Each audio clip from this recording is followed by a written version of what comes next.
who's practically at Federal University of São Carlos in Brazil. And he will be talking to us about the Blandford-Znajek and his black hole jets. And if you have any questions, just interrupt. I'll try to repeat your question. Go ahead, Maurice. Oh, okay.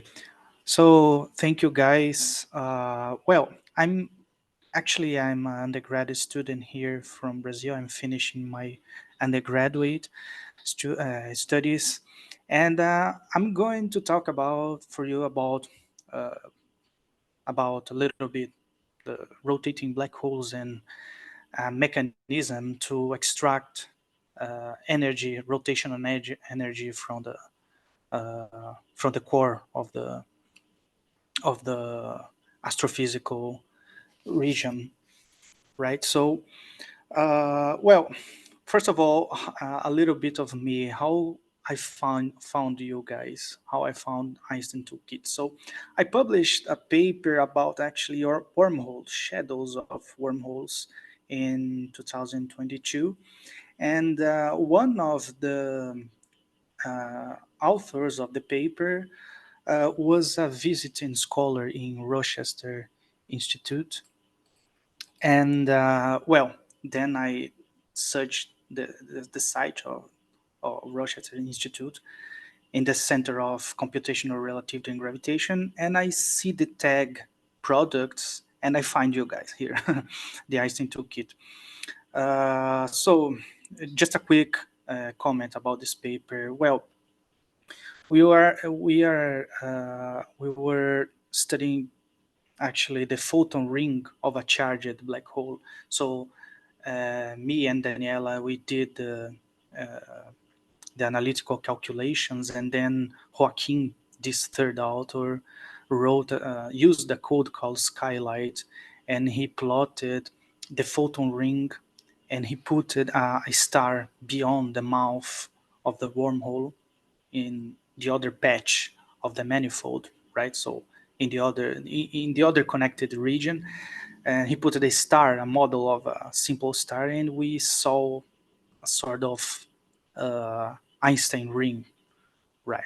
Right. So, well, about this talk. So, I'm going to talk like almost semi-technical and communication talk about black holes and the Blandford-Znajek mechanism. So we know about gravitation, right? So here is the Einstein field equations, and basically these equations tells us about how matter curves the space-time, and then how space-time affects the matter, right? So here's a cartoon of the whole thing, and once again, the Einstein field equation uh, in his uh, whole form, right? So, okay, gravity and classical gravitation is a vast study, as we know. So we have, wormholes, warp drives, the whole cosmology, and gravitational waves, and of course, black holes, right? So, uh, and the concept of a black hole is, it's it's quite simple. Is a in classical gravity is a region of pure void, right? So it's technically the solutions in Schwarzschild and Kerr cases, solutions for the vacuum Einstein field equations, right? So we have, of course, a very important region, actually a surface called event horizon, so a null surface. So uh, information cannot go backwards, uh, go beyond go return, sorry, the event horizon for the universe. So basically, everything you throw in a black hole stays okay in the black hole. So the pathological feature of black holes are, of course, singularities. So general relativity in his classical form predicts in some sense its own failure, due to physical singularities. Okay, the first black hole solutions is of course Schwarzschild solution uh, in 1916, and its version with rotation, so a rotating black hole, is due to Roy Kerr in 1963, right? So it's a more complex metric, and you know, probably we all know here that due to the cross terms in a matrix, this very feature in the metric, we can, you know, have all sorts of new effects, like the very important one here, which is the frame dragging. So of course, the the cross terms induced this effect, the frame dragging effect, right? So okay, a nice picture from Sage manifolds, package from Python. You can find this online very easily. So yeah, here just to depict a Schwarzschild black hole, which is the one without rotation. A here is the spin parameter, which is associated with J, the angular momentum, and the mass, right?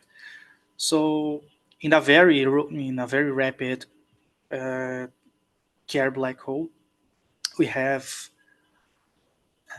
all sorts of new regions like the outer Ergor sphere and the very actually two other kinds of horizons, and another Ergor surface, another Ergor region, inner Ergor region, and of course the ring singularity. The whole topology of singularities in this case uh, is changed just due to rotation. So yeah, of course this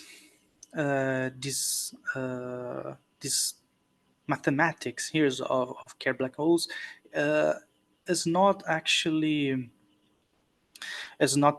accurate for astrophysical ones, because we don't expect that inner horizons or inner Ergo surface exist, because there are studies about the stabilities of these inner regions, but the outer ergosphere and the very outer horizon, you know they exist, of course.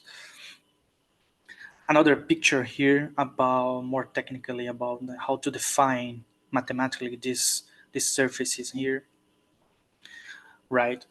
uh, okay, so a very important feature of Kerr black holes, which is associated with what I am going to talk a little bit now, is the possibility of extraction of energy due to rotation, right? So the first person I think that uh, studied this was Penrose, right? So it's a very simple effect to understand here. So of course, the scalar here is the energy, the relativistic energy. So suppose you have particle zero here with a momentum p0, and you throw this particle in a very intelligent way, like so that in the point D inside the ergosphere, we have a decay of this particle, and some part of the particle goes in and inside a black hole, and the other one escapes from the ergosphere, right? So this effect here is very nice because we can understand, due to this effect again, the causal character of vectors inside the ergosphere. So, in fact, inside the ergosphere, observers are, observers cannot stay actually static. They must rotate in uh, at uh, the same direction, angular direction of the black hole, right? So also, we have a change of causal character of vectors and physical quantities like uh, this momentum here, these contractions. Inside the ergosphere, we have space-like character of vectors. So of course, the sign of the energy will, you know, will not be the same as the sign of the energy outside of the ergosphere. So due to this causal character of this Kerr space-time, just a pure mathematical thing, we can, calculate the output of the energy, and we can see that the energy that goes out from from the from the black hole due to this particle, of course, uh, is greater than the energy that entered, or the energy that the particle p0 carried. So, okay. Well, uh, knowing that about Kerr black holes and the whole important uh, and the whole importance of the ergosphere. So in reality, we have, of course, not pure eternal and isolated Kerr black holes. We have a more complicated scenario, which are the astrophysical black holes, which have astrophysical gas and whole all sorts of things orbiting the object, right? So here are two pictures of galaxies. For we can see the jets, the whole point of the talk here. So we have here a very compact and point-centered object, uh, you know, throwing out matter from its center. And the very famous one, M. Messier 87, we also have this structure, this jet, which is called. So again, we have a jet coming out from the center of the whole galaxy, and uh, the center of the object must be a very powerful thing, because you know this is a whole elliptical galaxy, and we have a structure that is reaching out its boundaries in some way. So it's a matter that coming out very uh, a very centered object, and is traveling through thousands of light years uh, from the center, right? So which mechanism can do that? Again, another picture, a composition of Centauros, I think. So we have whole galaxies and huge objects expelling matter. So, of course, the standard model here of active galactic nuclei are the black holes powering these jets. So, okay, uh, a little bit about the mechanism. So, as I said, astrophysical black holes are not isolated. So we have the astrophysical gas and all other sorts of matter uh, orbiting the compact object. So in a form of accretion, right? Accretion, forming an accretion disk. But as we know, most of the astrophysical gas carry a component of magnetic field, so they are magnetized like the sun expelling coronal ejectors. These are carrying field lines of the magnetic field, and these clouds interacts here with the magnetic field of Earth and so on. So in the interesting case of black holes, we also have these magnetic field lines, but due to relativistic behavior and extreme gravity, around these objects, we have in this accretion disk we have a convection of the poloidal magnetic fields, right, due to the accretion. And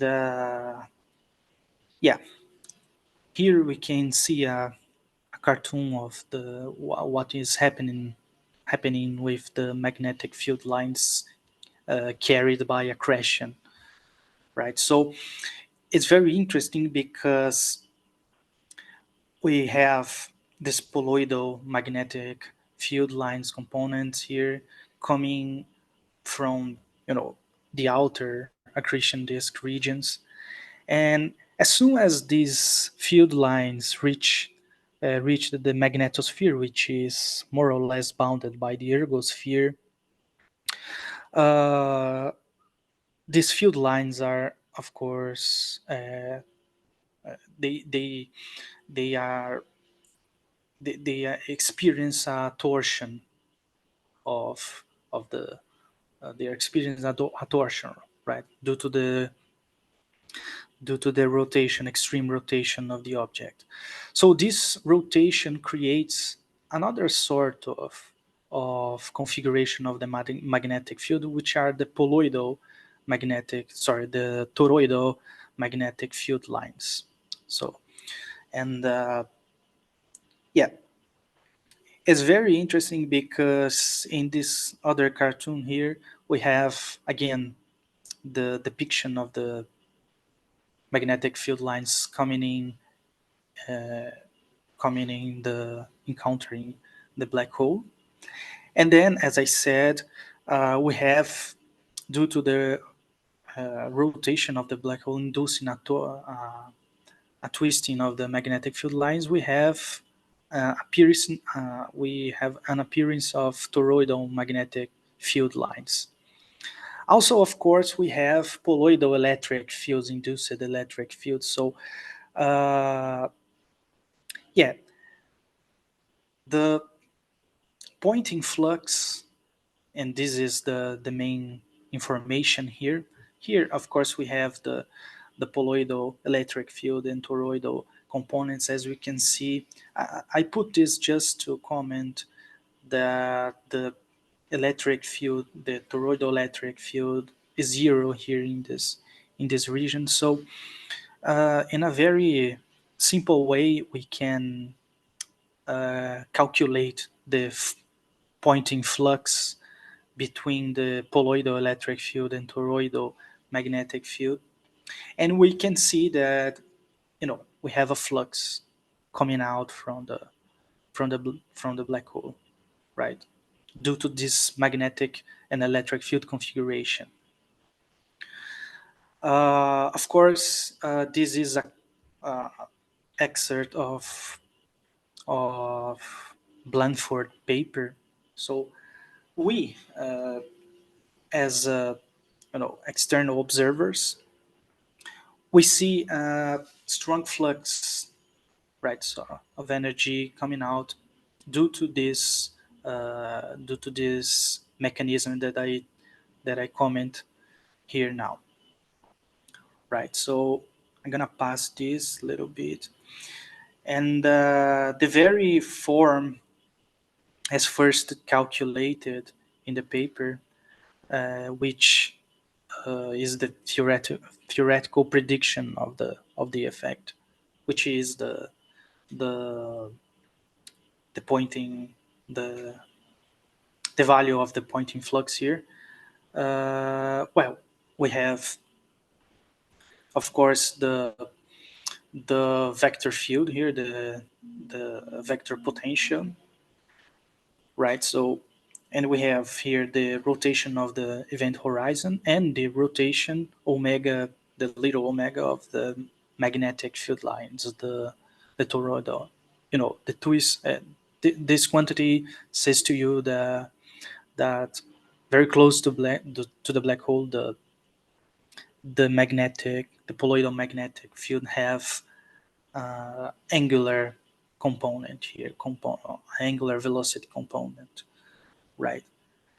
So another important quantity about this effect is the power that we can calculate, right? So here we can uh, here you can calculate using the energy momentum tensor, but the first version of this calculation due to Blandford and Znajek, I think that is in the first paper, uh, is the power that we can associate it with this effect, which is the very famous 5 minutes, please Blandford. conclude. Okay, sorry. Which is the very uh, famous Blandford-Znajek power from the system, the output power. So we can see here that uh, you know is is defined using the magnetic flux and the very angular velocity of the black hole, right? So another interesting fact of BZ mechanism is that is believed to be independent of the scale. So we have quasars and microquasars, uh, but both of them exhibit the jets, right? So, but of course, the the scale between the two are very very different. One is a galaxy, and the other one, is the is a stellar mass black hole, not a supermassive one. So, yeah, here is my references, and yeah, thank you for your attention and the opportunity to talk here.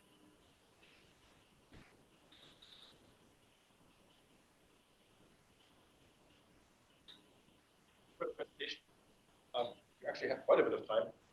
The 5 minutes, one of us 5 minutes to your question. So if you have something more that you'd like to present, you can use up that time.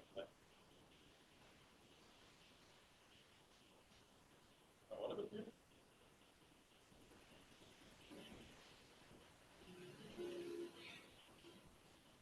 Can you hear me? Yes, of course.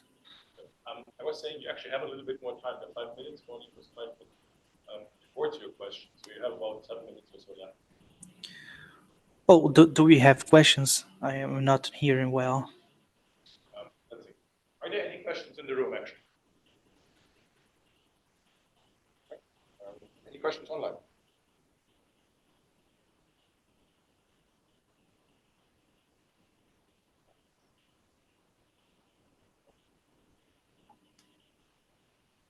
I have some questions. Mostly just, I think it was very nice to see the description of how the magic works and the Penrose process as well. Now, ever having worked on this myself, I'm wondering if you have a way to make it intuitive why exactly the magnetic field lines actually twist 2 up minutes. the black hole. Is it just the frame dragging effect, or is there something else that I can think of that needs to be worked those that get dragged along as well?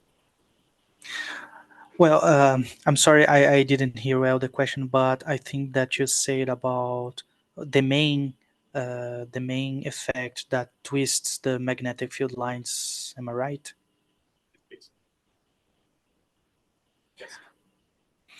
Yeah, as far as I understood the effect, so of course we have the accretion disk. So the whole disk is spinning, but and of course uh, together with this accretion spinning induced by the spinning of the black hole, we have the matter falling in the black hole. So due to the magneto hydrodynamic physics of the accretion disk, we have this that colloidal components going going in together with the matter. But as I said, as far as I understood the fact, you know, uh, close to the black hole, and of course close to the ergosphere, we have this effect, which is due to the frame dragging. This effect that is, of course, the frame dragging. The effect of rotation, and as I said, the frame dragging per se twists the magnetic field lines. Okay. Thank you. Let me see. Oh, there's one question locally, Johnny. Question about utilization that related to your previous paper. And so about using the skylight, I'm wondering how experience, how you need any memory to work on it. Okay, let me repeat the question because it didn't quite go through. But it's a question. Okay. And it's now about the visualization slide that you had and the skylight package, and basically how much memory and how much compute power one needs to do these sorts of visualization. Well, these exact numbers I don't have, because it was all Joaquin's part of the work, but it was not very you know, he didn't use much computer power. Of course, as far as I remember, he said to me that one simulation was about 2 or 3 hours, I think. But it's not a question of days or weeks, to simulate these Einstein rings here. So it's comparatively from the other lectures here about adaptive mesh refinement and the other sorts of things. I think he did this in his laptop, I think. Okay, thank you. Let me see. Any more questions? Call for questions online or offline? Okay, you are kind of competing with lunch, but thank you very much for a very interesting talk. Thank you, guys. I'm gonna stop sharing now. So yeah, lunch for the next hour. Afterwards, we're back in this room with 2 more talks, I think.